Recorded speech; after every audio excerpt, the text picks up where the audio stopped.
Lala Asmi dari kelas 11 IPS 2 dan dari kelompok 6.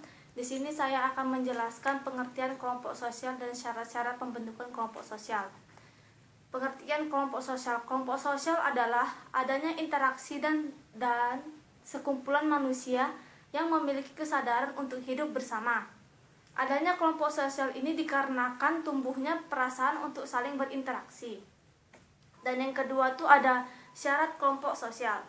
Suatu interaksi antar individu bisa dikatakan kelompok jika mempunyai syarat-syarat. Dan yang pertama tuh, kelompok sosial membutuhkan proses dan juga sistem. Tidak semua interaksi atau hubungan antar individu dinamakan kelompok sosial. Adanya kelompok ini juga membutuhkan waktu. Maksudnya di sini adalah jika untuk saling akrab satu sama lain hingga menimbulkan suatu kelompok itu membutuhkan waktu hingga terjadinya suatu hubungan interaksi antar kelompok. Dan yang kedua tuh, adanya kesadaran bahwa dirinya termasuk bagian dari kelompok tersebut. Hal ini sesuai dengan ciri-ciri pengertian kelompok sosial, yang memang harus terjadi ikatan suatu tujuan yang sama. Terwujudnya ikatan antar satu yang lainnya akan selalu melindungi. Jika terdapat masalah satu anggotanya termasuk masalah anggota.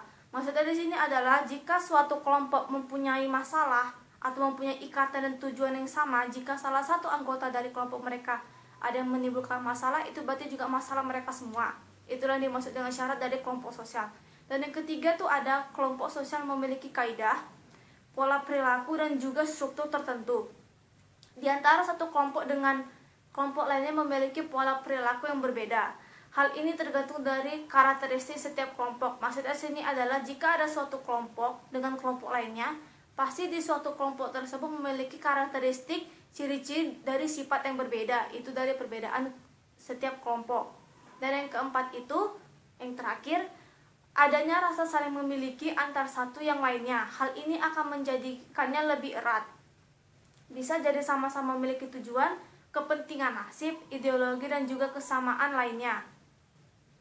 Maksudnya di sini adalah jika suatu kelompok itu menjadi lebih akrab hingga menjadi suatu pertemanan yang sangat akrab, itu dapat menimbulkan persahabatan atau dengan tujuan yang sama sehingga mereka memiliki tujuan mereka masing-masing. Terima kasih.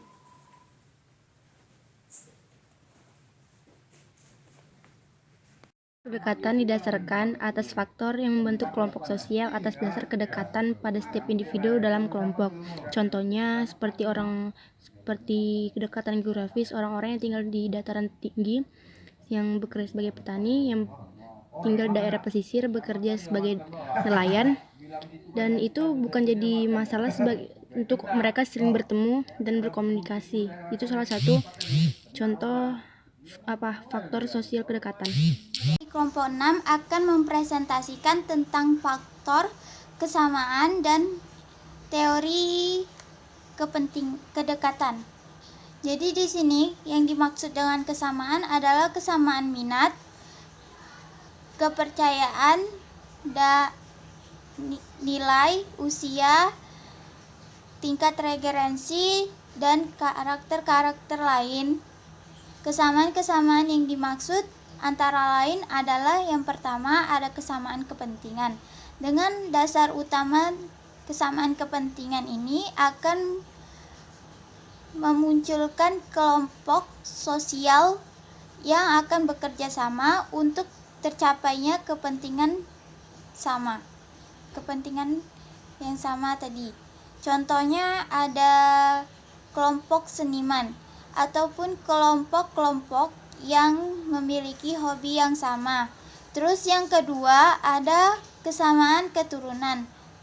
Sebuah kelompok yang terbentuk atas persamaan keturunan yang biasanya orientasinya untuk menyambung tali persaudaraan atau keturunan, sehingga masing-masing anggotanya akan saling berkomitmen untuk tetap aktif dalam kelompok sosial ini untuk menjaga tali silaturahmi atau persaudaraan. Nah, contohnya biasanya itu kelompok sosial dari keturunan ataupun marga keluarganya atau keturunannya. Terus yang ketiga ada kesamaan nasib. Dengan adanya kesamaan nasib, pekerjaan dan profesi, maka akan terbentuknya kelompok sosial yang mewadahi untuk meningkatkan taraf maupun kinerja masing-masing anggotanya. Dalam proses kelanjutannya antara lain ada persepsi, motivasi, tujuan, organisasi,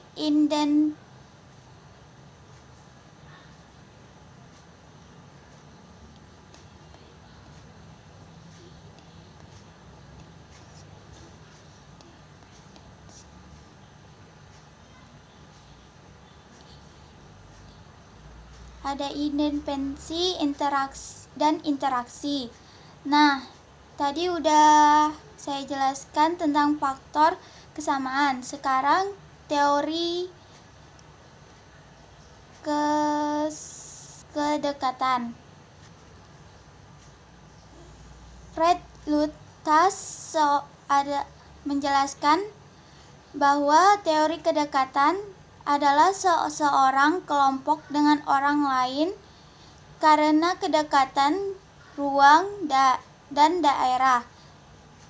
Jadi jika jarak rumah yang dekat ataupun geografis yang dekat itu akan mengakibatkan orang akan lebih cenderung untuk lebih dekat atau membuat suatu kelompok organisasi atau kelompok sosial gitu. Contohnya itu pewiritan sekampung.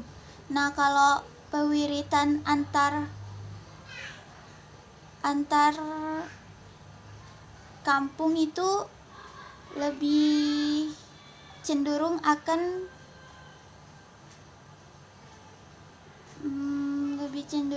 daripada pewiritan sekampung. Jadi pewiritan sekampung itu lebih cenderung akan lebih mungkin daripada pewiritan antar kampung. Segitu saja presentasi dari saya. Terima kasih. Profesi, maka akan terbentuknya kelompok sosial yang mewadahi untuk meningkatkan taraf maupun kinerja masing-masing anggotanya. Dalam proses kelanjutannya antara lain ada persepsi, motivasi, tujuan, organisasi,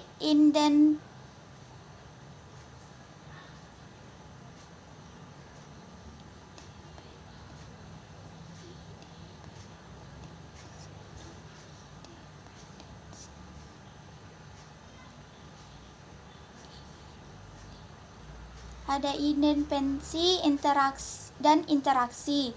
Nah, tadi udah saya jelaskan tentang faktor kesamaan. Sekarang teori kedekatan. Fred Lutas ada menjelaskan bahwa teori kedekatan adalah seorang kelompok dengan orang lain karena kedekatan ruang dan daerah. Jadi jika jarak rumah yang dekat ataupun geografis yang dekat itu akan mengakibatkan orang akan lebih cenderung untuk lebih dekat atau membuat suatu kelompok organisasi atau kelompok sosial gitu. Contohnya itu pewiritan sekampung. Nah, kalau pewiritan antar kampung itu lebih cenderung akan cenderung daripada perwira. Kampung itu lebih cenderung akan lebih cenderung daripada perwiritan sekampung. Jadi perwiritan sekampung itu lebih cenderung akan lebih mungkin daripada perwiritan antar kampung. Segitu saja presentasi dari saya. Terima kasih. Assalamualaikum warahmatullahi wabarakatuh. Selamat pagi, nama saya Ardia Ramadhani dari kelompok 6 kelas 11 IPS 2. Saya akan melanjutkan teori yang kedua, yaitu teori interaksi. Teori interaksi George Luhmann, teori pembentukan kelompok yang tidak komprehensif. Kelompok yang lebih komprehensif adalah suatu teori yang berasal dari George Luhmann. Teorinya berdasarkan pada aktivitas-aktivitas, interaksi-interaksi, dan statement-statement atau perasaan emosi. Ketiganya dapat dijelaskan sebagai berikut. 1. Semakin banyak aktivitas seseorang dengan orang lain, semakin beraneka interaksinya dan semakin kuat tumbuhnya statement mereka. Yang kedua, semakin banyak interaksi di antara orang-orang, maka semakin banyak kemungkinan aktivitas dan statement yang ditularkan kepada orang lain. Yang ketiga, semakin banyak aktivitas dan statement yang ditularkan kepada orang lain dan semakin banyak statement yang dipahami oleh orang lain, maka semakin banyak kemungkinan ditularkan aktivitas dan interaksi-interaksi. Teori ketiga yaitu teori keseimbangan Theodor Newcomb, salah satu teori yang agak menyeluruh, komprehensif, keseimbangan atau a balance,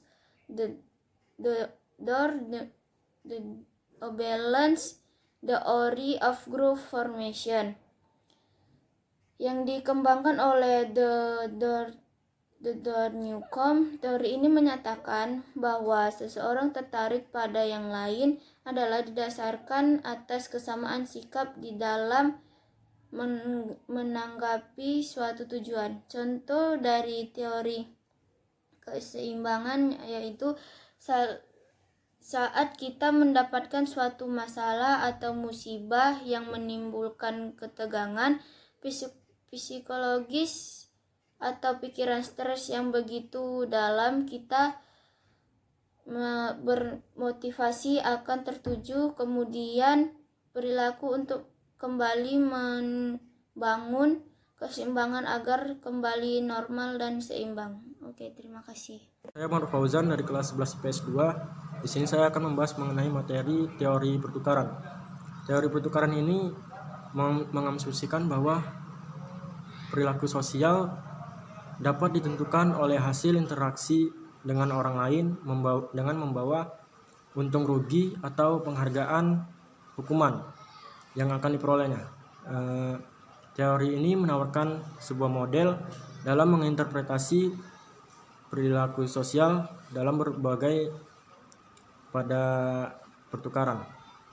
Teori ini dapat saya simpulkan bahwa orang akan cenderung mengulangi perilakunya apabila perilaku sebelumnya mendapatkan penghargaan sebagai hasil dari proses interaksi orang lain.